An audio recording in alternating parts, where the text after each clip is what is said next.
Hey, what's going on, everybody, and welcome back to another episode of So How'd You Get Here? I'm one of your co-hosts, Angelo. And I'm Tony. Hey, how you doing today? If you're tuning in to our podcast for the first time, either on YouTube or all of the digital platforms, we are a show that dives into backstories. Everybody starts somewhere, and we kind of want to know where that is and how'd you get here? Or if you got there. Or if you got there at all. That's also good. So today I'm going to introduce my good friend. She is a stunt woman, a director. She's a mom, I think a super mom. Video game nerd hero. You've done tons of VR capture. You've even gotten me work. So this is all about sucking up to you today so you can hire us back for some more stuff. Okay. I'd like to introduce lay it out there on the table. my very good friend, America Young. How you doing? Hey, how are you? I was thinking how funny it would be because you're talking about how did you get here if you cut to me and there's just no one here.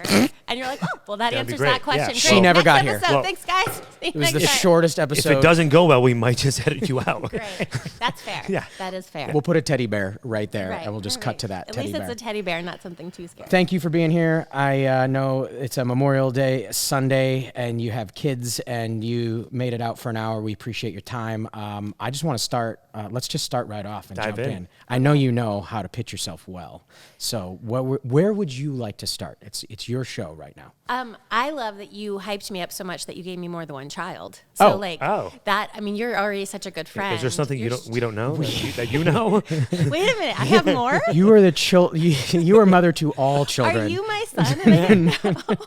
That would be that'd be a little awkward, but it could happen. It's Hollywood. Yeah, it's true. We'll write a script that explains it with the thing. Absolutely, with the thing and Time the thing travel, was something. good. Off the rails already. It's always time travel. It's always time travel.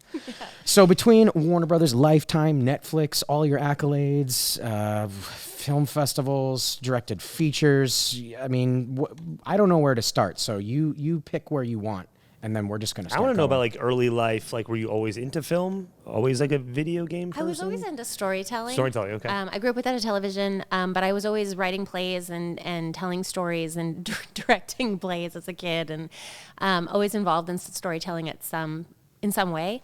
What I was allowed to watch, or what my dad encouraged us watching, were like the old time movies, like the Preston Sturges and the Katharine Hepburn, and, which is all about story. Yep. I mean, it's truly about story because they didn't have the VFX or the crazy editing and things like that. Right. And I love those movies. I still do. So I've always loved that stuff, but I always knew that that's not what responsible adults do.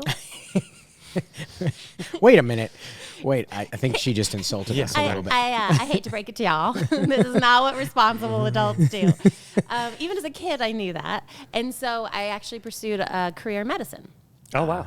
And so... That's right. We've talked about that before. Yeah. Pediatrics. Well, I wasn't sure exactly what I was going to do. At first, I was actually looking at like coroner or CSI or something like that because I figured, when you're a paleontologist, the worst thing you can do is get a pulse, right? Right. So that's kind of where I was headed, but I also was interested in all types of science. And so I was pre-med and I applied to med school. I took the MCAT, brutal, got in, and then... Back up real quick. Where'd you go undergrad? Where'd I go to undergrad? Yeah, did you stay? Were you in California at the time? Oh, no. I've moved around. Oh, okay. I've moved around a ton of different times. Got it. I went to 4 different high schools. Oh, okay. And it was all She over the scored place. like a 39 on the MCATs too. So I don't think it was that good. No. Yeah. But here's the Is it like out of 40? Like here's out the of out of 45, I think. It's out of 30. So She's still, yeah. I got a 49. She invented gravity. Here's the interesting thing. Like there is like a reading comprehension part of the test, and I read the entire works of William Shakespeare unabridged to prepare for that. And I don't think that that's something I was told to do. That's what I wanted to do. So I used that as my excuse to study for the MCATs. And that I got a near perfect score on. Wow. And then the science stuff was still pretty good, but it wasn't, you could see where my love was. You could see on that test where my passion was because of where I put my time and what I So studied. if she operates on you, you'll probably live, but the novels she writes while working Yes. on you Yeah. will be amazing. Absolutely. You'll be able to read it while you're recovering. Yeah, so that's you'll probably live. Probably. Is the good part. Yeah, but I'm smart enough to have like a better doctor with me. Yeah. So that, Yeah, fair enough. But then I decided, ultimately, I had graduated early. I had some years before I caught up with the rest of my class for med school, and I decided not to. I decided to move out to LA for a little bit and see what this career was. And I never left. Yeah. So when you moved out here, were you hey, I want to get into, I'm a writer. Like, how do I do this? How do I, No, what was your first? My first inclination was Yeah. acting. Okay. And I think it's because that's what I had seen. Got it. Right? Like when you're watching movies and if you don't know anything about how they're made, you kind of just know what you see, and what you see is the performances. Right. And maybe you have in the back of your head directing, maybe, or some of the other things. Some people much more clever than I will watch a movie and go, oh, how did they build that set? Or how did that costume get made? And then they go that way. But that hadn't occurred to me. I just saw the actors and I was like, well, that's what's involved. Yeah. Very superficial view on how movies are made, but I was a kid. So I did move out here, and initially I started How acting. old are you at that point? I think I was probably about 6. So I moved. 6 years old. Okay. Already accepted into med school, deferring for a couple years. Wow. Thank you for waiting. Yeah. Appreciate that. Yeah, you're welcome. Just let everyone else catch up. If you don't feel bad about your life right now, just let her talk for a little bit longer. She'll overachieve you. I think I was 20. And so when I finally moved out here, and then I started doing acting, and I really enjoyed it. I enjoyed it a lot. But I also realized that if you want to be a professional actor, theater is probably the place to go, in my opinion, because you're the last person to touch the product before the audience gets it. And you get to craft it, and you get to have a very big influence in what's going out there, but also the connection to the audience is direct. When you're acting for film and television, it's a little bit harder because there are about 300 people between you, your performance, and when the audience gets it. Right. And you don't have a choice in terms of what performance gets picked, how it's edited, how it's color corrected, how the VFX goes, what score they're putting underneath it. So If your scene stays in. if your scene even stays in, Right. that happens all the time. Yeah. And it's usually not because you did a bad job. Yeah.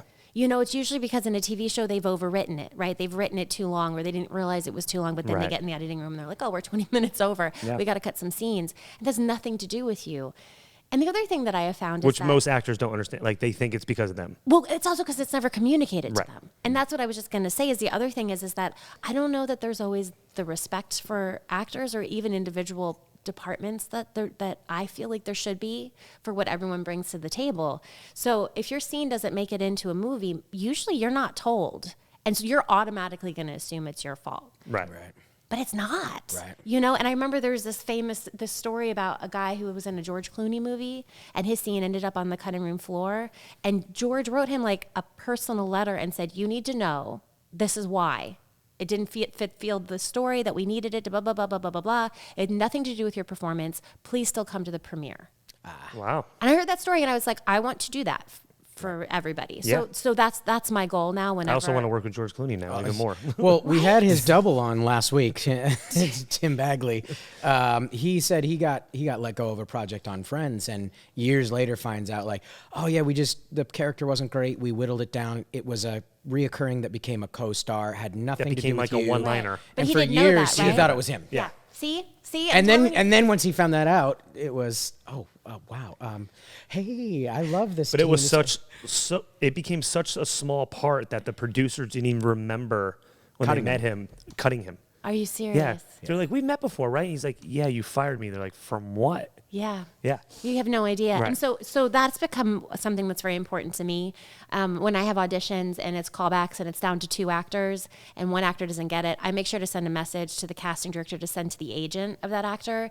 This is why the person didn't get it. They were fantastic, but they look too much like blah, blah, blah, blah, blah. Right. Or they looked the wrong age, but they are an amazing actor. Because it's important for the actor to know, just Yeah. because that's what keeps us going as artists, right? yeah. But it's also important for the agent to know so that the agent still believes in that actor. Right. And so that's the kind of thing that I try to do. And I was inspired by that George Clooney. Well, you're also the second person that we've had on the podcast that has said that, because Dana Carvey said the same thing.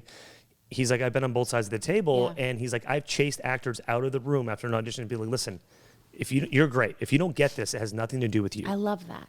He's like, there's a lot of decisions that need to be made. You're still really good. Yeah, no, I love it. So- And I love to hear that he's doing it. Yeah. And let's all of our powers combine to Right, make yeah, I this know. a kinder, gentler And we talk about this all world. the time in the audition process. It's like you get a callback, 2 callbacks, go to producers, don't get the part. No one tells you why. Yeah, Like, crickets. was I bad? Yeah. I don't know.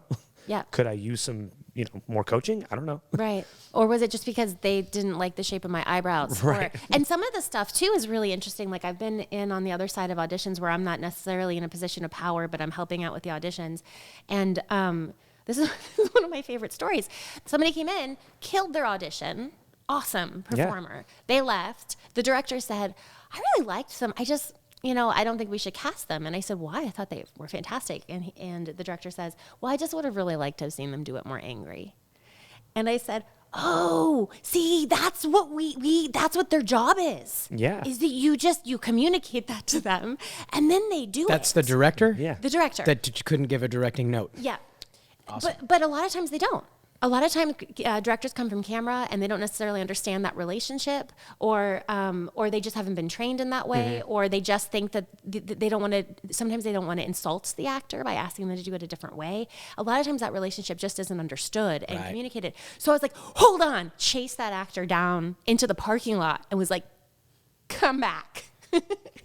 And then they ended up getting the part because they were fantastic, and then they did it angrier.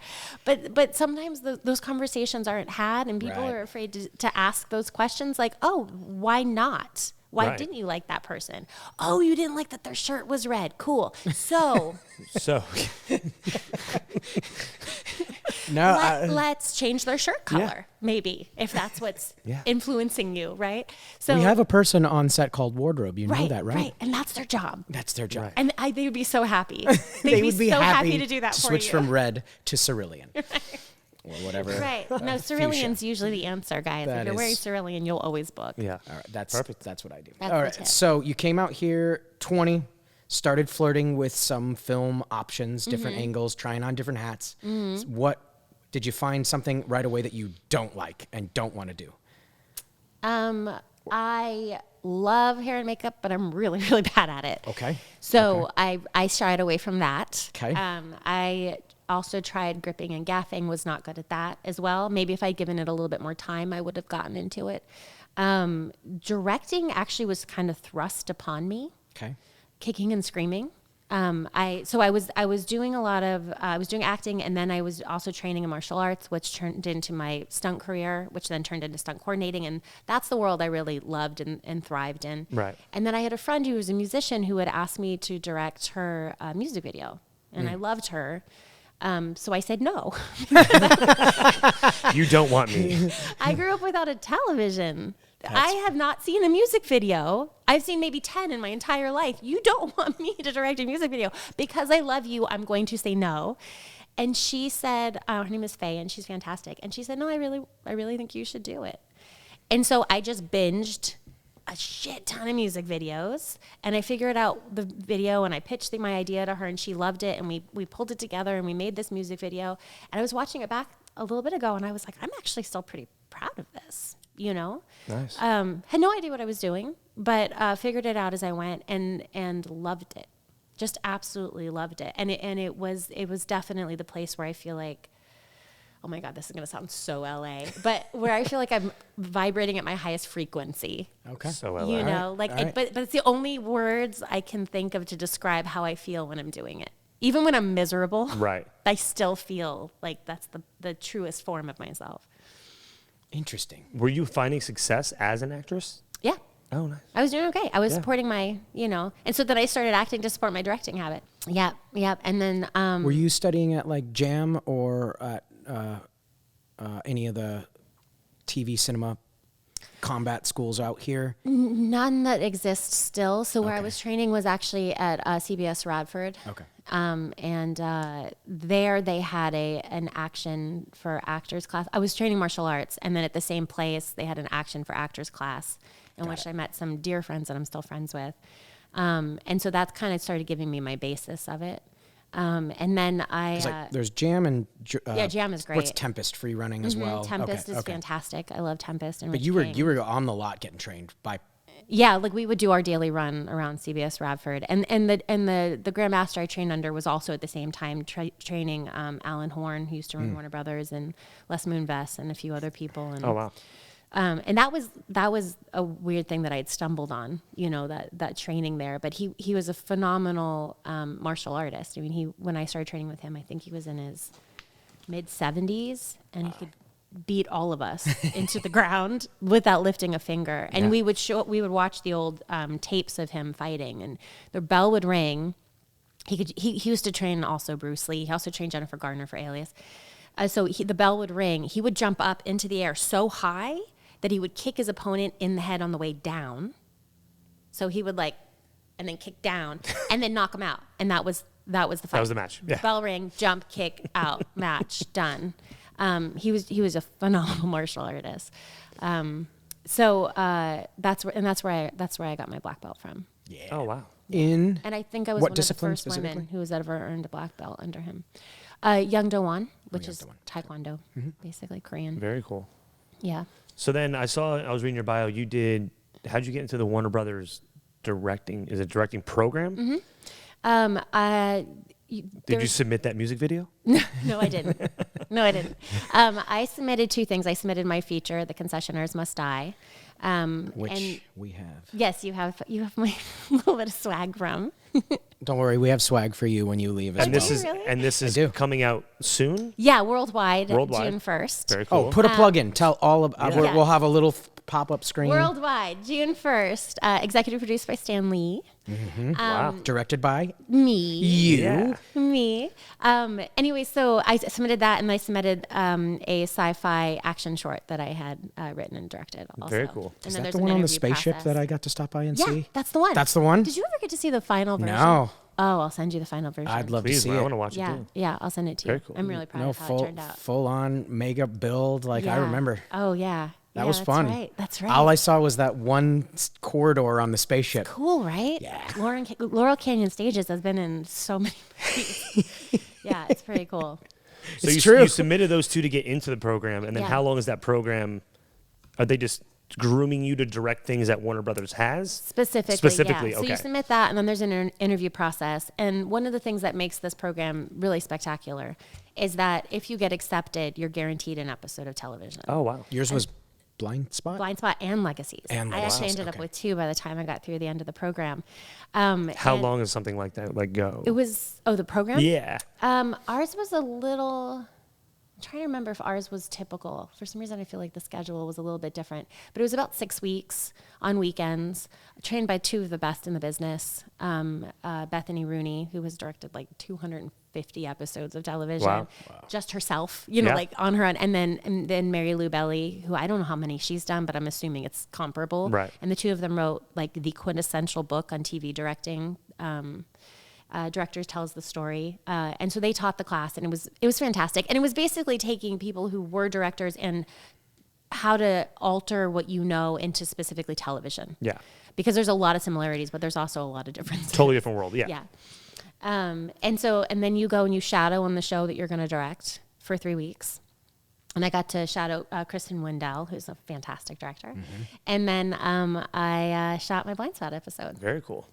And that has already aired? Yeah. Okay. The show sadly is off the air now. Yeah. But it aired last year. 2020 doesn't count.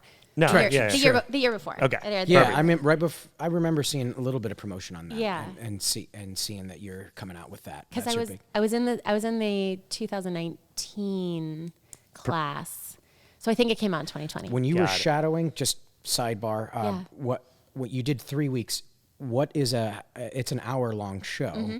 What is it, 2 weeks of prep to shoot one episode, or is it one episode a week they get through? They get through one episode a week, but there's an overlap, right? So there's always one episode being prepped while one episode is being shot while one episode is in post. Got it. So So it's for those 8 3 days of weeks, prep. you at least got to see 2 or 3 episodes done. I followed one director through the entire thing, and it's 8 days of prep, and then because of weekends, it becomes 3 weeks. So it's 8 days of prep, and then it's 8 days of shooting. Give or take. Different episodes have different shows have different schedules, but that's usually the guarantee. That's also sounds like a lot faster pace than something for a it's feature film. Total mental times assault. 10. Yeah. The analogy that I use is it's as if you're running along a speeding train. The train is always already going. Right. Like they're full speed ahead. They're already 3 episodes ahead of yours. Like all the different departments have a ton of stuff already in their heads. So they're going full speed. You start your prep from a dead stop, right? You usually get your script the day before prep. So you start your prep from a dead stop, and then you start sprinting. and you have 8 days to get up to the speed of the run of the speeding train. On your first day of shooting, you leap onto that train, you climb your way up to the top of the train, you're climbing your way to the front of the train, on top of the train, dodging all kinds of bushes and navigating the politics and the relationships. Sounds like a great video game. Yeah, actually. Did you do VR capture for this one as well? Actually, probably could be. You finally get into the conductor seat. You're finally like, oh, this is it. Okay. And they go, and that's a wrap on America Young. And you talk and roll as they shove you out, and they're already on their next episode. Thanks, guys. It's crazy. Yeah. But it's the best education. You're working with people who have fine-tuned their skills and really honed in how to make something look really good, really fast. So far, I've been really lucky that all the shows I've been on have been good people. There hasn't been any toxic relationships or anything like that. So I've really loved it. Can you tell our audience a little bit how the difference is between, okay, so you shot your first feature, which is probably a longer process, and you were way more probably involved in all departments. Yes. Because that's your movie. Yes. Now, and also, we only had $5. Right. So $5. Perfect. Right. So you guys know the triangle, right? Time, quality, money. Yeah. Pick two. That's it. That's exactly it. So on my feature, we had no money. And we wanted it to be good. So it took a lot of time. We shot it over the course of several weeks with totally spread out. Post took 15 years. It felt like it. Post took at least 2 years to get through it because we had an amazing editor, but who had a full-time day job, right? And I wanted to work within his schedule. And then he would take it, and then I would take it and edit some, and then he would take it, and we would go back and forth a little bit. So that's the difference. I was involved, for better or worse, in every single aspect of my feature. And then but I had no money, and I had no toys, and we had to really make do with. And then in television, you're not as involved. Like, I have 4 days in post, and I turn in my cut, and then I hand it off. And then it's the showrunner's show, right? So then they take it, and if they like my cut, they keep my cut, or they make the changes they want, and then they color correct and go through the music and the VFX. And so sometimes what airs isn't necessarily... Even what you cut. Yeah. Wow. And that's cool, because that's not my job. But it's on TV. But it's on TV. And you have so many toys. Oh, I'm sure. Especially on a show like that. Yeah, you've got so many toys. And you've got people who are the top of their industry that you get to work with, right? So there's an interesting trade in there. But yeah, and I love both of it. And I love being able to go back and forth. I love the gift of being able to turn over my episode and being like, bye, guys. Yeah. See you you don't have to work on that for 2 years. Yeah. Well, what I've found is time, quality, money. That triangle is how most films get made. Yeah. When you're trying to get money, it's one thing: cheap, cheap, and cheap. Yeah. Like, how can we do it for this? Yeah. And you got to make it work. Yeah. To get to the job that pays you. Yeah. You gotta find a way to make it work. I mean, that one episode you shot for Blind Spot probably was way more money than the feature. Yes. Right? 1,000,000 times more.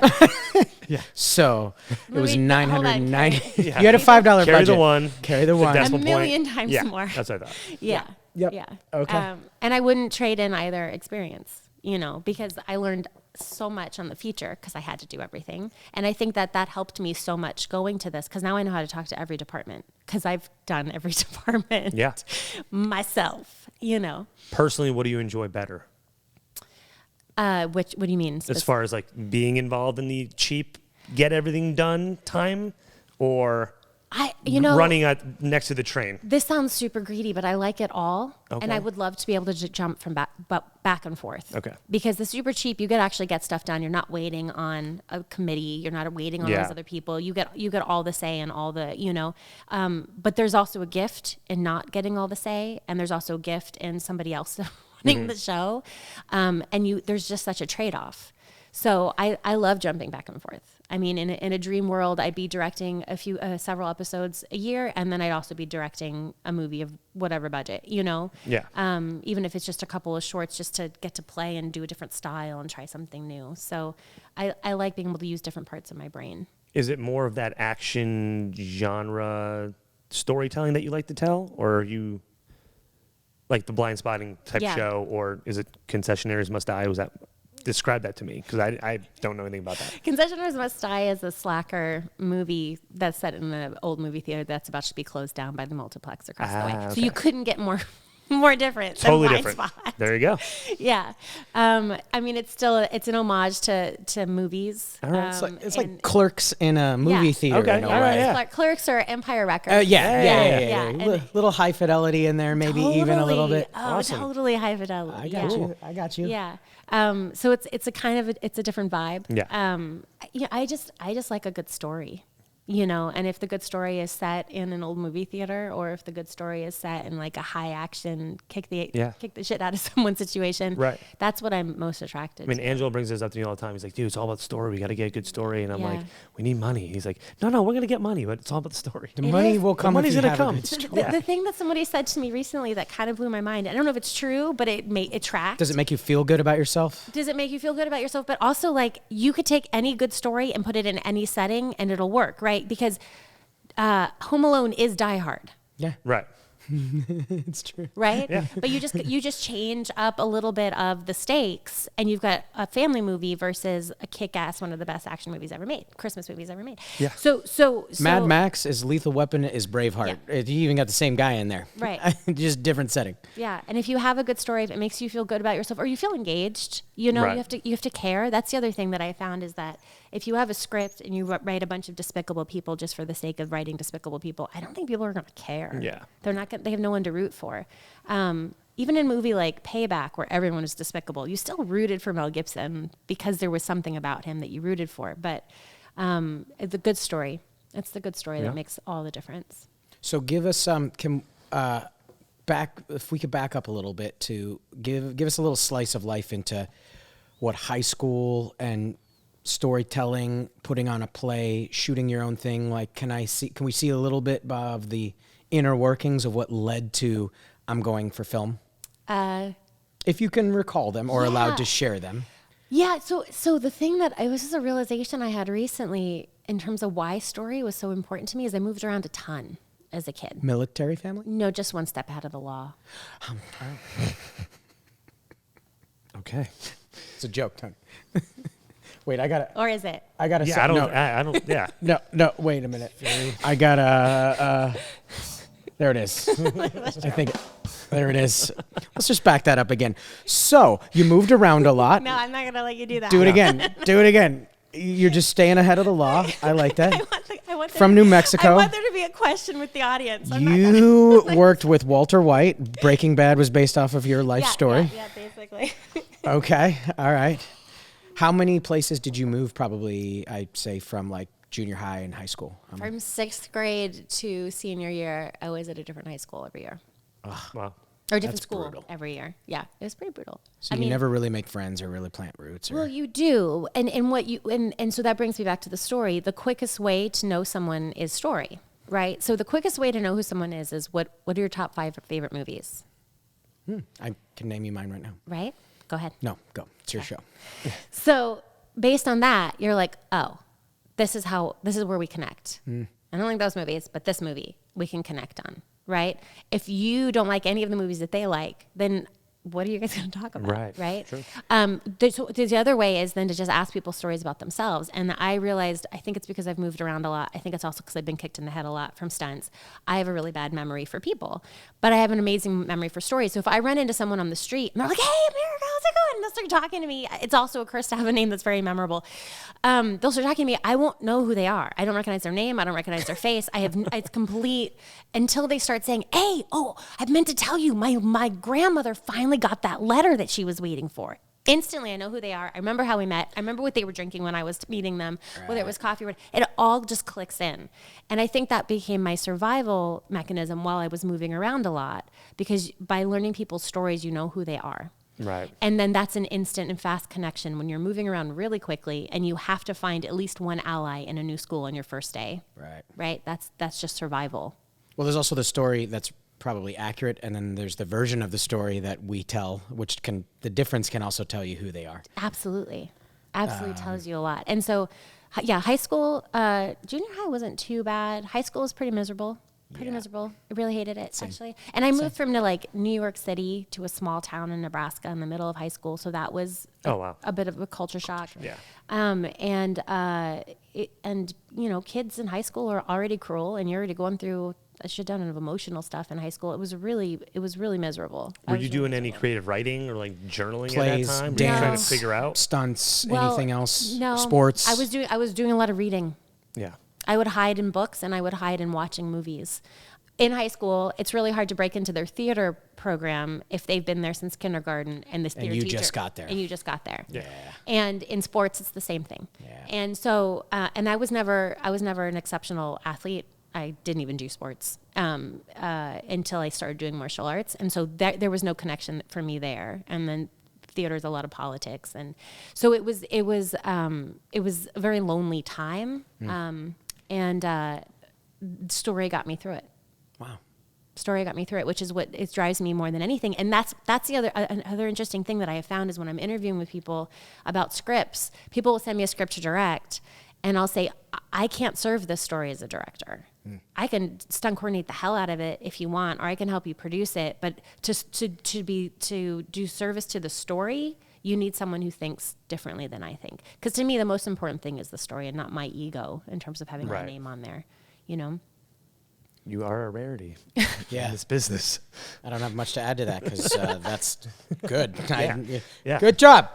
Good job. There's like you needed my approval or something. I do. And No, it's fine. It's fine. You can have as many snacks as you want. Help yourself. You know, that's why people come here is for it's the the snacks. snacks. It's Yeah. always the snacks. The snacks in the set. I can't believe you Oh, guys. This thanks. is legit. We got bored during COVID and we're like, I guess we'll do something. Like we're gonna get America Young on eventually. We gotta impress her. Yeah, we gotta we gotta That's start. That's literally you're on the list of people to impress. You're so full of it, but I We love got it. through Dana Keep- Carvey. keep We going. got Keep through going. Sean. Yeah, big people, and we're like, but eventually she's gonna notice us.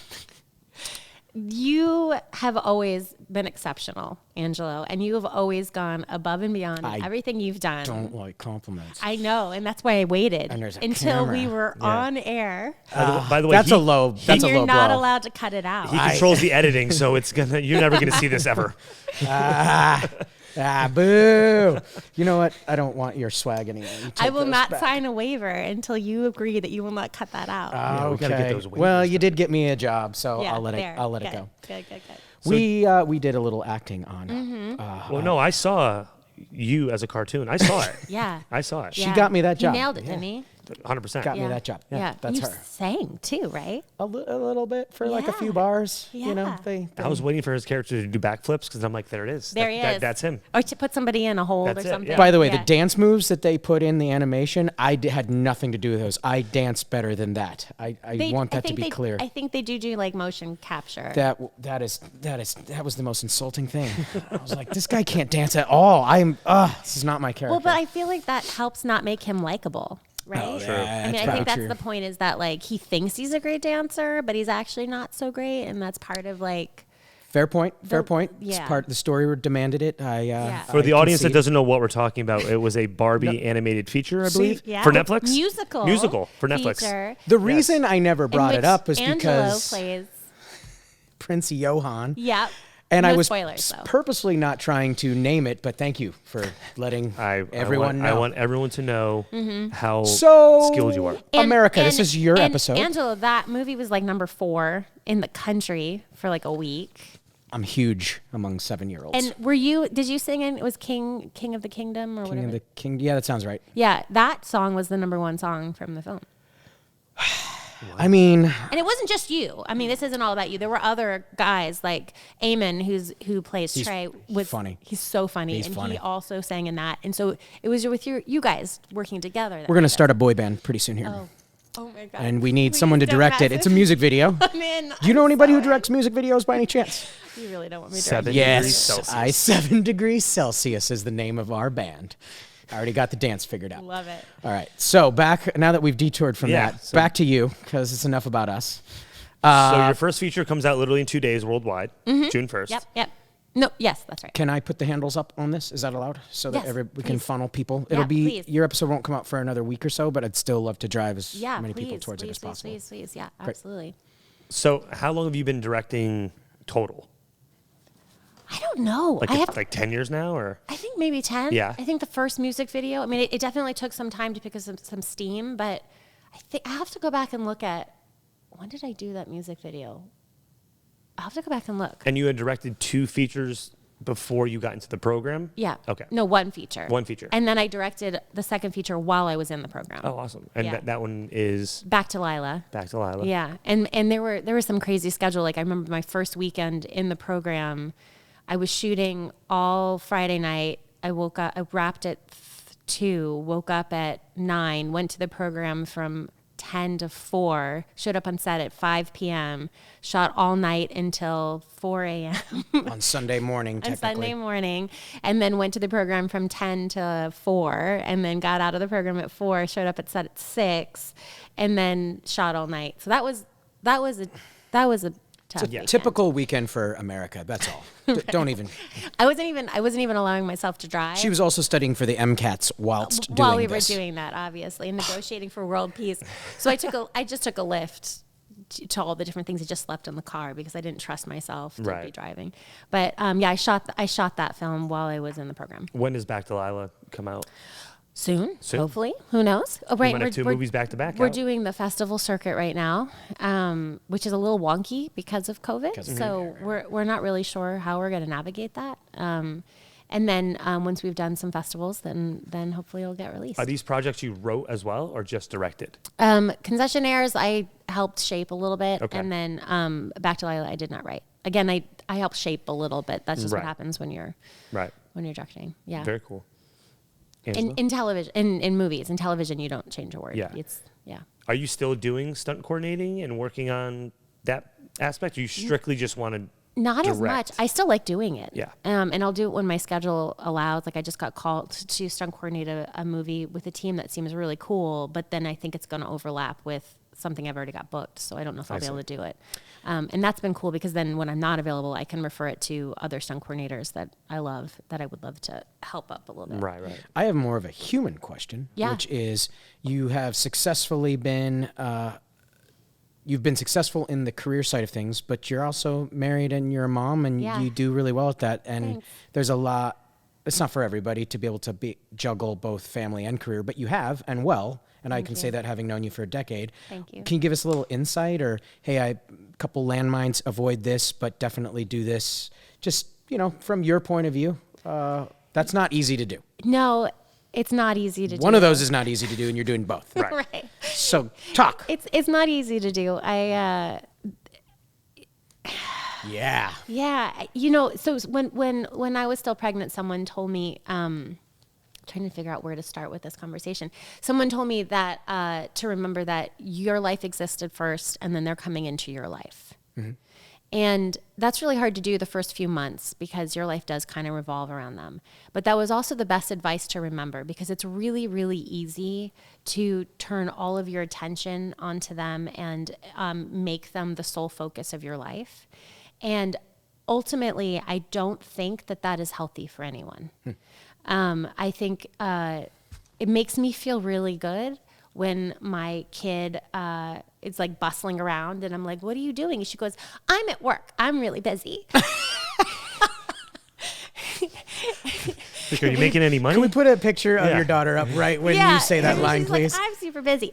And so, and she's happy about it and she's excited about it. And I love that. I love that is something that she tries to emulate. Because I'm chasing my dreams and doing what I love more than anything, when I'm away, I'm away. But when I'm here, I am here 100%. And so therefore, while the time isn't as much as I would like, and there's definitely a sacrifice in terms of how much time, the quality of the time is the best because I don't have anything else in my head other than her. Because there's no resentment, there's no regret, there's no if onlys, I am doing what I want to do. And you are the love of my life, and my husband, obviously. But like, I'm able to give both of them my full attention when I'm present. And I think that's why it's working. Wow. As opposed to people who have given up on what they want and are, whether they realize it or not, resentful, or they're spending all day, every day with their kids and then just take them for granted. Right. I don't. And not being fulfilled in any other part. Yeah.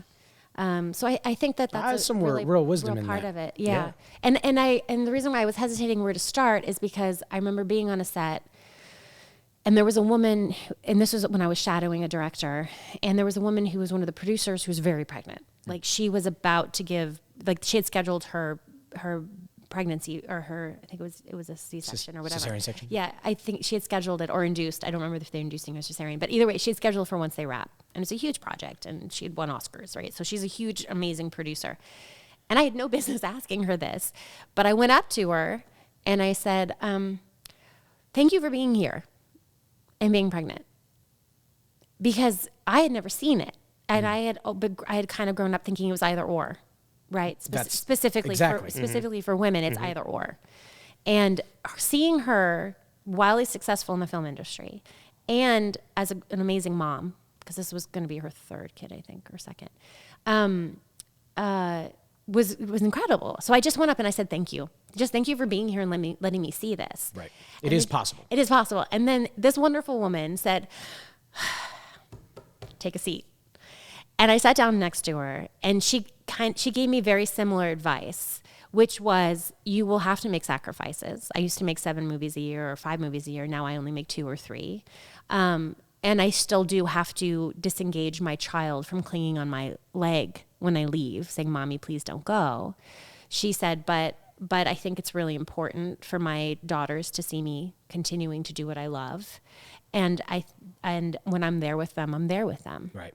And so having heard all these other things that people had said, but then actually seeing it in practice made a huge difference. And one of the things that has been one of the best compliments that I keep getting are when other women who are in this industry get pregnant, they'll reach out to me and they'll be like, how do you do it? How do you do it? And the only reason why I thought I could is because I saw you, which means everything to me, because it is important. It's so hard. It's so hard. I mean, that's not the right word, because it doesn't nearly encompass, but you figure it out, and you have to know, and especially when you're in a city without family support.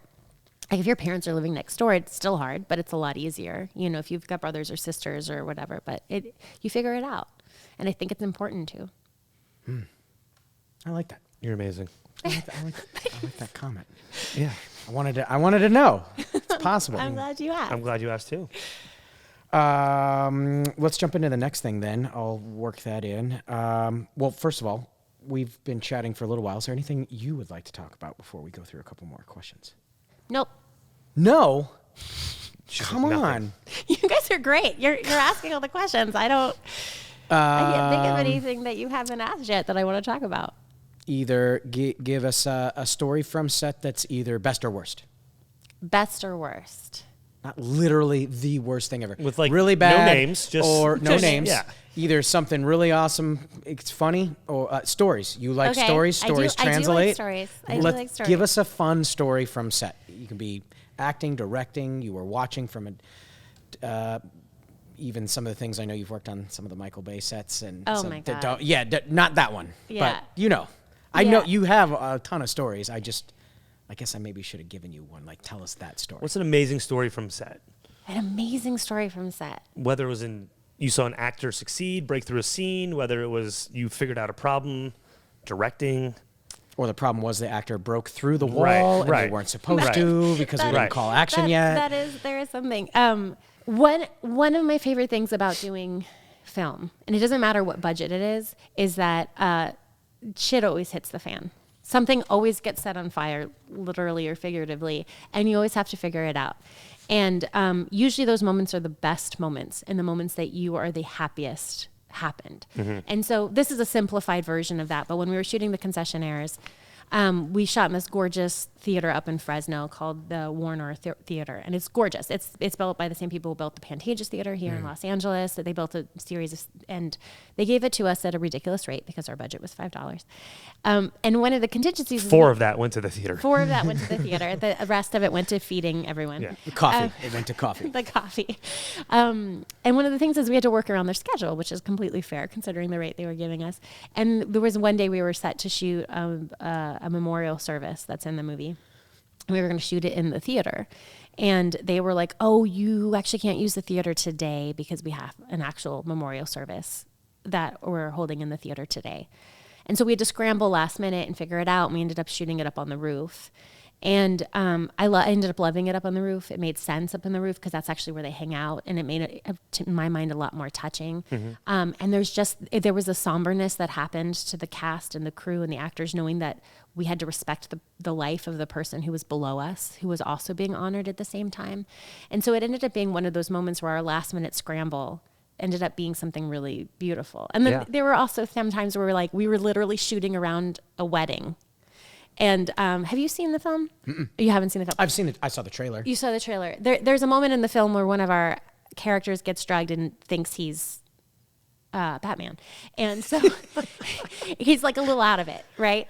And so we were shooting that scene. It's like the Snickers commercial where he's like, I'm Batman. I'm Batman. Yes. We're shooting that scene in between moments of a wedding happening in the other thing. And it was just so much fun. It's so much fun having to think on your feet and problem solve and come up with those things. And I'm sure that when I'm not on the spot, I'll come up with an even better story. But I don't know, because if you take that and you're like, so if anyone wants to speak now or forever hold their peace, and then you just hear, I'm Batman from around the corner. I think that's a outtake right there for your movie. Right. Oh, absolutely. And for the wedding. And for the wedding. Who hired that guy? Right. Right. So. All right. That's a fun story. Yeah, that's a good one. But I like that you had the pivot and it ended up being a better scene. Yeah. And that usually ends up happening. Yeah. It usually ends up happening. And the thing that I do find in television is that they're used to having money to throw at a problem that comes up. And so sometimes they don't pivot. And it's harder for them to pivot because it's not just the one episode. It's a finely tuned, honed script that affects every other episode in the season. Right. So I can't just say, let's just do it outside, because then they have to think about the rest of the season and make sure, we need to make sure this doesn't pay off in a script five down episodes the road. from now. Right. So the pivot is takes a little bit more. It's a little bit harder to do, but it's also just not your decision. There's 300 other There's departments three other that people decision. But it has also kept me on something I was working on recently. There were a lot of things. There was a recent show. There were a lot of things a lot of fires we were putting out for a lot of different reasons. COVID being one of them. Yeah, right. And at the end, when we were finished shooting, and it was there was a lot of stuff. And when we were done shooting, one of the actors came up to me and goes, "How are you so calm all the time?" You're like Xanax. I was like, well, I also have actually been set on fire and pushed off the top of a skyscraper. So and your mom. And and I'm a mom. This is nothing. So this is nothing compared to this is the greatest day of my life. But indie film, being a mom and being a stunt person has prepared me for this job more than anything else in the world. 100%. Oh, yeah. So stunts. Thanks for taking off your cape when you came and sat down to our podcast. I appreciate that. No capes. Have you not seen Incredibles? No capes. No capes. Can you give a little shout out to the video game VR chapter of your life? Sure. I'm assuming that flowed out of stunts. Is that correct? Yeah, my video game. Name drop. This is we want to brag about you. So to date, I have worked on roughly 65 video game titles, and that came out of my stunt experience, but also my experience in theater, because being in video games is a lot like theater performances. And my first game was a Spiderman game. God, it feels like a million years ago. And I've just consistently worked in that space ever since. And I love it. I love it very much. Give us a couple names of other games that you've worked on, because people get to see your work. Yeah, sure. So most recently, the stuff that I've done motion capture and stunts on is the most recent Spider-Man game, Gears of War Tactics. Mm-hmm. I know about that one. Yeah, is it good? I haven't played it yet. You don't even play your own games? I do. You sometimes. Are a god to some people, and you didn't even know it. I need to. I do. Goddess. I do usually, or I watch other people play the video games. Sunset Overdrive I played and I loved. I don't know if you guys have played that, but that game is a blast. The last two Uncharted games, or 2 and 3, I worked on. And you know Emily Rose probably, who also worked on that. No, because I did the stunts. You did stunts, but you never got to meet her at all for anything? No, and I was a stunt double for Claudia Black on that. So they had me come back and pick up all the stunt stuff. So I never actually got to meet her. And that is where? That's in Santa Monica? That's Playa del Rey? That was at House of Moves, which has moved. Ironically. Yeah. Ironically. It's not, they're at another studio, but that was down in Marina del Rey. Right. Oh, yeah. Marina del Rey. Yeah. Right. And then a few of the Call of Duties. And then most recently, I am the voice of Batgirl in the new Gotham Knights video game. Yeah. Wait a second. We got some. Please, no autographs. No autographs. She'll take pictures later. Okay, how's that? That's great. I never get to use that, so thank you for giving me something You're to use welcome. my applause button for. You're welcome. Most of the stuff you've worked on has been pre-COVID, or did you actually shoot some stuff I shot 3 episodes during COVID. during COVID? Mm-hmm. And you see that getting less and less as you're on set? What, COVID? Yeah, Or? as far as like the protocols and like are things Restrictions, easing up, regulations. Yeah. Each set was very different, Oh, actually. really? Because, one set was Vancouver, and Canada's been really smart about it. I mean, there was Yeah. a 2-week quarantine, and if you break quarantine, it's like $1 million fine, right? So people are listening to the quarantine. Yeah. And so they had strict protocols, but theirs were ones based on the fact of the assumption that people are, every show you get tested 3 times a week. And so all the protocols are very different. And then there's different rules in Santa Fe, and then there's different rules in Georgia. And it's kind of a bummer because you don't have all of your department heads on set, and you don't have the crew that you're used to having around you on set. And I love that camaraderie. It's still really nice to be back to work, though. Yeah. Yeah. And the studios have gone out of their way to keep everyone safe, which is Yeah. really nice. Specifically, Warner Brothers is who I've been working for. But so that feels really good. I'm hoping as people are now getting more and more vaccinated, that they'll be able to loosen up a little bit. I think we're going to have to wear masks for a while. Probably through the end of the year. Yeah, because you can still get it. I mean, that's Right. the thing. COVID's not going away. COVID's not going the away. severity of you getting really sick is hopefully easing up. Yeah. Your odds of dying from Right, it go right, down, right. right? So you could still catch it. So I think that we still need to be really careful and wash our hands a lot and wear masks where applicable. But hopefully maybe it'll go, less face shields and Right. and the social distancing won't be as much of a thing. And because that was the challenge. Is I was working on some shows with some sensitive topics, and to be shouting those directions, which I would normally pull an actor aside and have an intimate conversation with, felt so wrong, and so my episode with Kung Fu, there's a whole storyline in there about sexual assault. And the actress who was handling it is just phenomenal. But I really would have loved to have, really been able to, instead of just. Yeah. So I got as close as I could. I got yelled at a lot because I wasn't, because I would forget. And she and I would lock in and be talking about this stuff, and they'd be like 6 feet, and we'd have to separate again. And, you're trying to keep everyone safe, but you also, you forget, the need for human connection is so strong that you do forget as much as you want to, and your intention is to not to. But so that I hope that changes, because I think it's a really important part of the director to have those conversations, not screaming them across set. And we've all worked with those directors, right? Where they'll be like, Some people scream when there is no COVID. yeah. We want to be the people that don't when there is. Yeah, we don't want those kind of sets. So your home base is here in LA.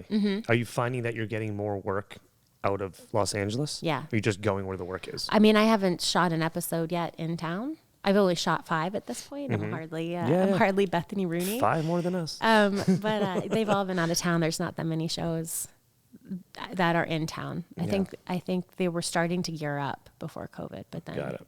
Yeah, we did one short film in February, and it was brutal. Yeah, I bet. Making something is already hard, and this became hard plus 60-pound weights on your shoulders. How much of your budget was COVID? I don't even want to talk about it. It's depressing. Because overall, I've heard A lot. it's at least 20%. Yeah, we found some ways to get favors donated, PPE Yeah. and some other things that were, discounts on some tests because we were doing big groups of stuff. But yeah, I'd say between 17 to 22% just for that. And you're working so hard for every dollar. Just And you're to already make it. poor because you Yeah. have a $5 budget, and Yeah. so Right. Yeah. that one was rough. That's really rough. And I'm then- proud of you guys for doing it, though. Well, everything else is Beat all the out. odds. Even Emily is on a new Lifetime movie, and it's being shot, in Louisiana, or I think Nashville. Nashville, Yeah. yeah. Everything's shooting down there, Yeah, everything. or going to Canada, going up to Vancouver. So, And not so much going to Canada. I mean, there's a lot of bigger budget stuff, but the quarantine is super costly. yeah, Right. Because they have to pay you for the quarantine, right? So a lot of shows are just using locals, or they're not going up there at all, or Right. Yep. Yep. All right. Well, go ahead. Any television stuff on the horizon that you're looking forward to, or are you just waiting to hear on things? I have been asked back to one of the shows I have worked on. Very cool. Legacies. Do you need an assistant? Like, because I'm a good driver. Okay. And I know that you like to sleep in the car. I do like to sleep in the car. I have the hat and the Ideally tie, when the I'm bow not tie driving. with the little white gloves and everything. So With good. fresh water. Yeah, 100%. Okay, and a Snickers bar. A Snickers bar. Um, Whatever you would like, Miss Young. We're right this way. We you're have the red hired. carpet. Okay. You're hired. Awesome. And he doubles as a bodyguard because he's a brown belt. Oh, so he's fierce, yeah. right? Yeah. TV Yes, coming up. I've been asked back to another show, but I can't say which one yet. My Legacies episode, my second Legacies episode, comes out June 10th. Amazing. And I'm really excited about it. It was really fun to shoot. It was written by Penny Cox, and she's hilarious. And that's another Atlanta-based show? Yeah, that's Atlanta-based. And we'll see. We'll see what other things are happening. And then I don't know if the feature's going. We'll see. I mean, it's all like, so even when it's going, it's not. Right. Like, I don't believe something. That's the thing about this industry that I think is really dangerous, is that you forget to celebrate, right? Because you're like, yeah, I booked a job. I'm not going to celebrate until I'm on set. And you're on set. You're like, yes, I'm on set. Wait. Let's make sure I don't get cut out, right? And they're like, then you're like, yes, I didn't get cut out. Wait. Let's wait till I get paid. Yes, I got paid. And then you finally get paid and you're like, What was the name of that job I worked? but that was by? months ago. That was Yeah, 7 right, years right. ago. All right, Yeah. on to the next thing. And I think Which you hope there's a next thing. and you hope there's a next Because thing. it might be a year from now. Because even when you're on set, you're already hustling for your next thing, Right. right? Because you don't know when that's going to be. And Right. so I think that's really dangerous. Yeah. And I think it's really important that we do celebrate the steps Yeah. of what we do. Little get. victories, I think, isn't that what Carvey said? You got to celebrate the little Yes. victories along the way. Yes, you have to. Or you never end up celebrating. There was at a all. great episode You of have to. Entourage, I remember, where the Vinny Chase, the movie star guy, was waiting for his next, thing, and Ari Gold, his agent, is like, no, you book your next movie before the other movie comes out. Yeah. Like, you always have to be doing something Yeah. because you're going to be forgotten. Yeah. That's bleak. Yeah. But yeah, That's bleak. And so, but that's also why you need to celebrate the fact that you have it. You need Right. you need to keep generating stuff, and the more you actually generate it, the more you have control over the content you're putting out there. True. Which is important because you don't want to necessarily be making stuff that you're not Yeah. proud of, or you don't want to, fill the airways with. Any actors or actresses you've worked with that you had to recast or like, No, I don't know if No. this person's going to do it. No. I've been really lucky. I've worked with phenomenal talents, and obviously TV shows, they've all been excellent. But even on the stuff that I've done, I haven't ever. Yeah, I can't think of anybody that I wish I had. The only time where I've even considered it, it's not even about their talent. It's just about the attitude. Yeah. Where it's like, if you don't want to be here, Right. you don't have to be. Yeah. We'll do a quick There's rewrite. a lot of people that want work. Yeah. And that are talented too. And I could do a really quick rewrite. Yeah. I did have to have a conversation with one person once, and I was like, no hard feelings. If you're miserable, then I don't want to make you miserable, and we'll do a quick rewrite, and your character will become something else completely. Yeah. Again, with indie worlds, you have that fluidity that you can do that with. And what was interesting is I was glad I said it, because they said, what? No. Is that what's coming across? Oh, no. I just want to do such a good job that I'm so focused on doing such a good job. And I said, There's the problem. that's not coming across. What's coming across is that you're miserable. Right. And they were like, no, that's not the case. And so once they realized what was coming across, there was a completely different attitude. And then it was awesome. Awesome, Do you feel that you wanting to be an actor and living in that world has helped you kind of communicate with that actor? I think so, because I know how hard it is. Right. I know how miserable it is. I know how vulnerable it is. Yeah. I know what it's like when you've done 6 takes in a row and haven't been given a single redirection, and they keep going again. And you're like, was that... Which one did we not get? Yeah. Right, well, yeah. Which one did we not get? Yeah. And was I doing it right or not? Or did you even see what I was doing? Or, I know that. And so I think that has really helped, because I can give that information to the actors. And the same thing with a lot of the other departments in the stunt department. Like there's times where I can now go to a stunt person and go, you're not on camera. Don't hit the ground. Ah. Because it's like, why are you slamming into concrete? Camera's going to be off you by that point. Stop, and I can have that conversation with them. But I can also say, you anticipated that. I saw you anticipate that launch. It's going to kill so I need you to please don't do that. Or I'll have that conversation with the coordinator because that's the power of command. I saw them anticipate it. Please make sure that they don't. And so it's having, I think the more you can learn about every position on set, the more. Well, you have to speak multiple languages, at least behind and in front of camera. That's 2 right there. Right there. And it helps them to do their jobs, and I was on a set recently where I was working with the VFX team, and I just said that we have a really complicated scene. There was a lot of VFX shots, and all I said to them was, well, let me know what you guys need so I can make sure to get you what you need to do the shot. And they came up to me like 3 days later, and they go, we've never worked with a director before who knew how to talk to VFX. And I went, what? All I said is tell me what you need. So you can no do one your probably job. cared. Like, it's like the little thing, But if I'm giving them what they need, and I know what they need, and I can incorporate that in what I see, then everybody wins because they have to work half as hard to make something look twice as good. Right. And so it's just the communication. And I think that comes from having a background in acting and knowing how to communicate and read people, but also it comes from having moved around so much and being able to read people like that and knowing how to communicate with people that you just met, But we talk about this a lot. I think that a lot of people lose focus. Like, we're all trying to do the best job possible. Yeah. So, like, why don't we all get on the same, what I mean? Most people really do. Yeah. Most people really want it. And you've been on sets where you have someone who is not, and the rest of the crew Suffers up. for that person. Suffers for it, but also steps up. Yeah. I've been on a set where the director has a temper tantrum and storms off, and the rest of the crew steps up and takes care of the movie for them and delivers a really great movie. I've been on set where the cinematographer does it. I've been on set where the stunt person does it. Like there's not always a weak person, but if there's a weak link, the rest of the crew steps up, and that's pretty amazing. If you've hired a good crew. And that's the biggest thing. Hire good people. And also don't be afraid to get rid of people who aren't, because that'll end up being just more detrimental in the long run. Yeah, what's that? Good to great? Get the right people on the bus? By Jim Collins. He says, get the right people on the bus and the wrong people off, but then you got to get the right people in the right seats. Yeah. And then you got to get a group of people more committed to each other than just the destination. Yeah. Which is kind of every time you make a film, basically. And I would say even further, I don't even care if you're that great at your job as long as you're a good person and committed to the overall thing, because then you'll learn competency and character. Yeah, I would rather character over talent any day. 100%. Right on. 100%. Yay. Yeah. Any day. Oh, wait a minute. I got it. I got to get faster at this. Okay, that was dumb. You can cut out there. You're fine. No, I'm gonna leave it in. So how about speaking of good character? Can you tell us about your nonprofit that you have going on? Oh, Chimera Project. Wow, look at that transition. Right? That was beautiful. See, this guy's good. Yeah. Sometimes if he's had his Red Bull. Yeah, that was great.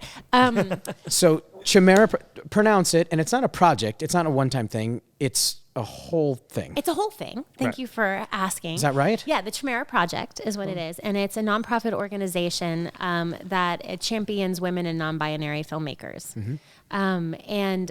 It's about 6 years old, and we've done a lot of things that I'm really proud of. We've done finishing funds. We've done fiscal sponsorship, which means you can sign up with us, and if your film approves and lines up with our mission statement, then any donations to your film is a tax write-off. We've done a lot of panels. We did an action for female filmmakers or women filmmakers where they can learn how to work with stunts and stunt coordinators, and because it's a whole nother world. And basically, if the sentence has ever been uttered, women can't do blank, we address that. So women can't do action, here's our action workshop, right? Women can't do comedy, we're gonna focus on that. Women can't do sci-fi, we're gonna hook you up with VFX workshop. Like whatever that statement makes me so mad. Women can't do blank, pisses me off. So that's basically what we try to focus on, and getting women and non-binary filmmakers the tape and the copy and the actual footage they need to get themselves a job, because so often it's said that men are hired on potential and women are hired on accomplishment. Mm-hmm. So I've been in many situations where I've had a resume this long, and the applicant I'm against has had one credit. And that guy has gotten the job. Now, I don't know what's happening behind the scenes, just like we were talking about auditions. And there might have been a lot of moving pieces.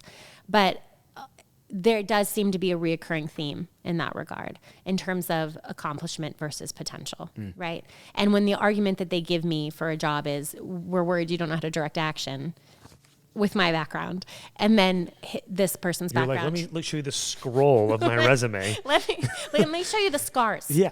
No, what you do is you jump up in the air and you kick them in the top of the head. On the way down. On the way down. And then they'll hire you. You're right. And then this person. Have you learned and nothing? this person has no action experience. You're like, well, something's off there.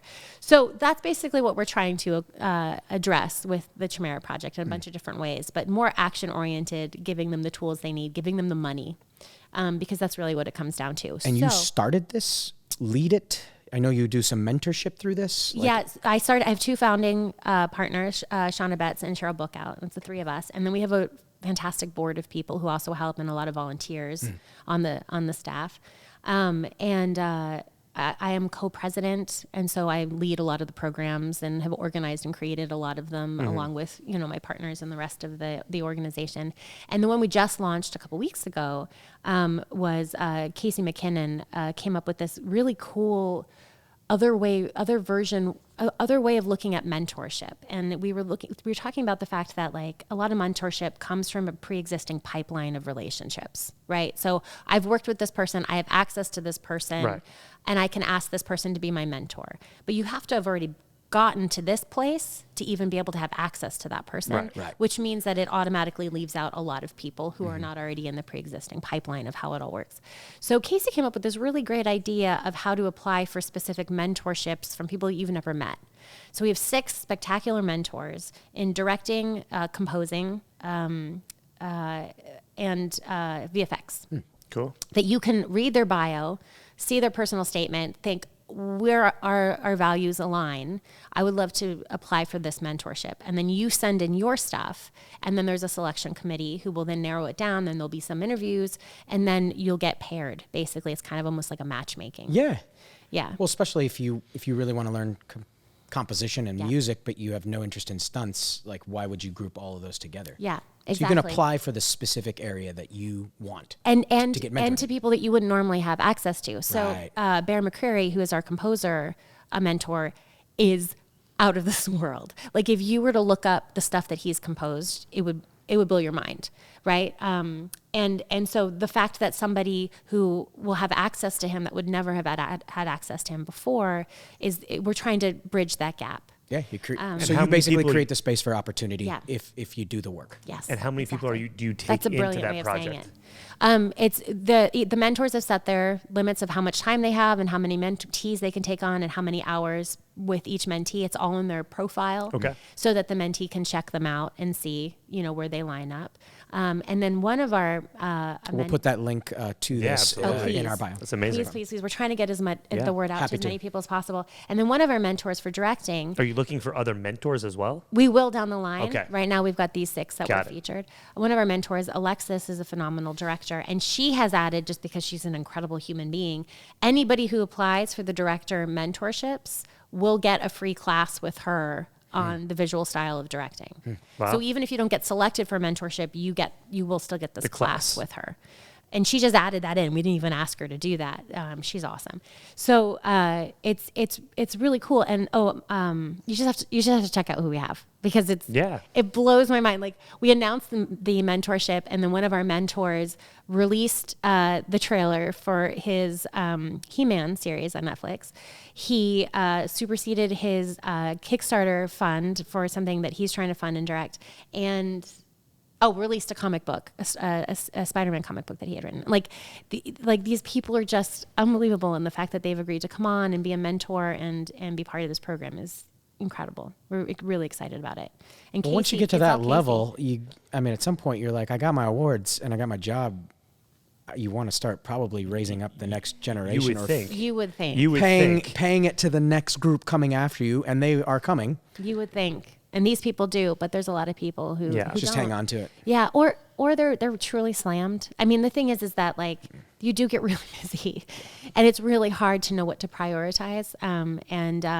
And it's also, this is a risk, right? This is a new type of program in terms of like it's an unknown entity, and so for them to trust us to find a good match for them is wonderful, and we really appreciate that. Yeah. Paying it forward. That's amazing. Yeah, I'm really excited. That doesn't shock me about you, though. Yeah. Aw, thanks. And another great thing for your daughter to see. Yeah. You know? It's important. Hey, Yeah. she's busy right now. Don't interrupt her. She's working. She's got the plastic hammer on the phone thing. I don't know what she's. Every time I come over, She's very busy. she's very busy working on her next LLC. My daughter, I have to share this story. I don't know if it'll end up into the podcast, but I just have to share it. Yesterday, I snapped at her. I was in a pissy mood, and I was like, just sit down and eat your breakfast. And she turns and looks at me and goes, she's 4. She turns and looks at me and goes, Mommy, are you okay? And I said, no, actually, I'm not. I just got an email from someone who at work it was really actually a mean email, and it put me in a bad mood. And she goes, was it a mean person writing a mean email, or was it a nice person who didn't mean to write a mean email? She's 4? She's 4. She's reading. I mean, so I In how many languages does she read? Spanish and English. Yep. And she speaks Hebrew also. So anyway, I said, well, actually, it's a nice person who wrote an email who I don't think they thought it was mean. And she goes, you should talk to them. Or you should tell them, is what she said. Can Hey, she be my therapist? How much does she charge an hour? Yeah. I mean, I used to start billing because holy cow, it completely melted away because she was right. She put it in perspective with one question and gave me an actionable step. No more questions. Eat your breakfast. Proud of her. So she's busy. She's apparently a She's therapist. very busy. She's busy. She's Yeah. also graduating Stanford next year. She's already gone through med school. Took her, just like mom. Just like mom. Well, as we wrap this up, we have started doing a little tradition where we ask all of our guests one question, which would be, it's open-ended, but if you hadn't gone into film or maybe made it as a director, actor, what do you think theoretically you might be doing right now with your life? If film hadn't been the thing. I think therapy. I'm a therapist. I think all of my... I mean, you do that on set for people that need it yeah. all the time anyway. Yeah. I mean, that is... In a good way. That is our job as storytellers, right? Is to, in whatever form of storytelling you're doing, whether you're talking to a cinematographer who's saying, well, I really want them to feel down and oppressive in this moment. Mm-hmm. But that in of itself is getting into the psychology of a person. Well, what's going to make them feel down and oppressive visually, right? True. Actors, same thing. Like, well, what's the journey this person has to go on so it feels rewarding at the end? Well, they have to really...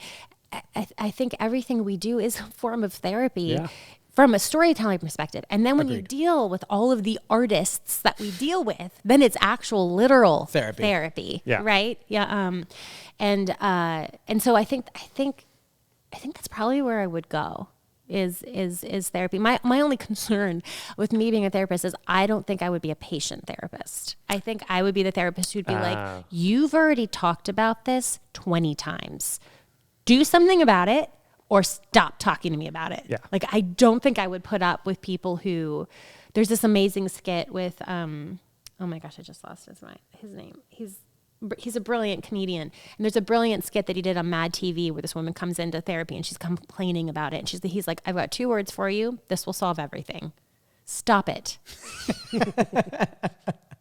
And she's like, what? And he goes, that's it. Stop it. STOP, new word, IT, stop it. Do you like feeling this way? No, stop it. I like this guy already. Do you want to have a happy relationship in your life? Yeah. This is a Mad TV sketch, and it's with a brilliant comedian whose name just went out of my head. It's not Michael McDonald, is it? No. Is he the guy who plays the pool boy? No, it's an older actor who's just classic. I can't believe I don't. All right, remember we'll anything. find it. I'll send it to you. Anyway, and he's like, "Do you want to have a healthy relationship?" Yes. So stop it. Just stop it. And I love it. And I think that's the therapist I would be. I would just be like, "We've talked about this already several times. Stop it. Just stop it." Well, it goes back to you talking to the actor when you were a director. It's like, well, do you not want to be here? Yeah. Yeah. Then let's fix that. We can change it. Let's fix it. Now, my gut opinion is the reason you've had success, not on the technical side, but your ability to manage egos. Yeah. And I've seen you do that well on our sets and others, which I'm just going to assume some of that therapy, like it's probably benefited you in more ways than you can probably even articulate. I really think it has. And I the thing that I've had found in it is an interesting challenge. Who's not ready? The director. Still remember that line. Yeah. You know what I'm talking about. We'll leave it at that. Oh, I know. Oh, it was brilliant. Yeah. Yeah, there's definitely a managing of egos, and I do consider that one of my superpowers. And what's interesting is I have found, and this is changing, but there is a perception of what a leader looks like in society, and it's because of the movies that's written, right? But the leader is the voice, is the loud, demanding, takes up space, commanding, doesn't listen to other people. I am the leader kind of personality, right? I'm not even talking about gender. Nope. I'm just talking about personality, right? And I don't think that's the strongest leader you could possibly have. You need a leader that has a singular focus and that has a vision, but is still able to take in. Ted Lasso. Yeah, oh my God. Something more like that. You know what? It was so funny. I was on a set recently and I watched a producer, Ted Lasso, a situation. And I went up to him afterwards and I was just like, you just Ted Lassoed the hell out of that situation. You're amazing. I'm a big fan of that series. And he was like, I've never used that as a verb before, but thank you. That's the best compliment Yeah. you could have ever given me. Ted Lasso is a perfect example of an amazing leader. And so I have found that when I show up on sets with people who don't know me, there's a lot of pushing and second guessing because I don't do that. You know, I am an outgoing person, but I like to put a room at ease. I like to interact with people. I like to listen first and learn what the dynamics are and the politics are. And I think that scares people a little bit at first because they're used to a different kind of leader, right? Mm-hmm. And then once they actually see me in action, they go, okay, she knows what she's doing. She can take care of it and she can handle people, but still move us forward. And her favorite is a false icebreaker where there'll be 20 people in a circle. Be like, okay, I'm America. Let's everybody give their favorite Disney character. And you could see everybody look around like, oh, God. A room full of adults. Is this really, like, we've been here 5 minutes? I'm just kidding. We're not really going to do that. But the horror on their face for a second of like, oh, no, what do we do? Oh, okay, wait. What kind of fresh hell did we Pushed just them walk away into? And then you pulled them back in. Right. But then I follow that up with, we will say please to each other. Uh-huh. We will say thank you. And the second that there is any kind of a bad feeling about anything, we will talk about it. Yeah. Because this will be fun and we will enjoy each other. Yeah. And it's already hard and long hours and brutal and pressure and stakes. And then you add a bad attitude to that. It's like insult to injury. Yeah. And then that's all they remember is that miserable experience on set. Mm-hmm. Yeah. And they're not going to do the rest work. Right. You know, but when you lead a situation in which people are laughing, but are still serious and focused, because most people do want to do really good at their job. I think they all want to, yeah. You hope You hope they do. Yeah. I'm sure you run into people who don't. I'm sure that happens. But most people really do want to do a good job. So if you're allowing them the space to breathe and enjoy themselves, but then also come up with ideas and just be like, hey, so what if we did this? And you're like, that is so much better than my idea. Let's do that. Yeah. They go, really? Yes. And then they keep coming with ideas. And sometimes you're like, no on that one, but please keep them coming. And then you have this situation. And I was working on a show recently, and I was saying goodbye to everybody on my last day. And the first AD was just laughing. And he said, I don't remember the last time I worked on a show where the crew and cast lined up to say goodbye to a director. Wow. Yeah. And that meant the world to me, you know, because that's the kind of environment I want to foster, because I think that's how you tell the best stories in the best possible way. Right. Yeah. Obviously, you're there to do a job and you got to get the shot. But that doesn't mean you have to then also, it doesn't demand that you're rude or cold or brutal or all the time. belittle the people. Yeah. And maybe when I'm at the helm of a $150 million movie, you're allowed to yell one time. It's fine. We'll get over it. We're getting paid. Maybe the stress will get to me. I don't know. Maybe there'll be frustration, but I just. But that's not your typical MO. I can't imagine a situation in which I would do that. In which I would find that the most effective way of being, you know. Now you see, everybody, why we like working with and for America. Yeah. Not the country, the person. Right. Just want to qualify that. Somebody might have just tuned in, and that would be weird. I ended up on an Overheard LA once. Because of your name? Because of my name. It was so funny. A bunch of people sent it to me. I was at a Starbucks, and someone was like, what's your name? And I said, America. They're like, oh, it's a great name. This was a couple years ago. And I said, not lately, it isn't. No. But that's not the name on your driver's license. I've seen your driver's license. No, it's my middle name. Oh, okay. Yeah. What's your first name? Danielle. Yeah. Danielle America. Yeah. But I am the third America, and because of meeting the third America, we have different first names to avoid confusion. Okay. All right. Yeah. So I had a bunch of people send me that. I guess that ended up on Overheard. I thought about having Team America from the theme song, but I was like, that might not, might not get across the right point I was going for. Yeah, maybe not. I kind of want that to play in every room I ever enter. When you come up to accept your Oscar speech, that's what I want playing in the orchestra. And I'll be over there. But the orchestral version. Oh my gosh. So good. As long as I can do the flash mob for it. All right. Please. All right. So for everyone who is watching us on YouTube, we appreciate you. Thanks for tuning in on Spotify, iTunes, Google Play, Chrome, something. All of it. They're all out there. Please subscribe if you can, because that makes us happy. And Go take it away. For our egos. Egos are important. Yeah. You need to take care of those egos. A little bit. Just a little bit. Anyway. And also, weren't they interesting? Didn't they ask good questions? Come on. Give them a like. I already was going to pay you money. You don't have to. Wait, I got paid for this? You did. I thought I got the water. $5 so that you can do another movie. feature film. Oh, hey. By the way, you have to pay for that water. Oh. I gave you poker chips. No, seriously, just Venmo me. All right, everybody, we've derailed, but we had fun. Check out America's stuff, please. Her chimeaproject.org, and then we will also have the handles up, as well as Concessionaires Must Die coming out in a couple days. June 1st. By the time this comes out, it'll be a few days past, but still check it out. Support her, like her. And we're doing a screening party for it with Film Threat. When and where? Please forgive the plane. We live near an airport. July 25th, I believe. The Friday of what would be Comic-Con. Oh, very cool. With Film Threat. If you check out any of my social medias and stuff. We'll get this done and posted before that so that we can still blast it out for you. Fantastic. All right. Amazing. Thanks, America. Thank you for coming on our show. We appreciate you. We celebrate you. Guys. We like you. Hire us. Work with us, please. We don't have anything else going on. That is not true. All right, there's a few things going on. All right, everybody. I'll see you next week.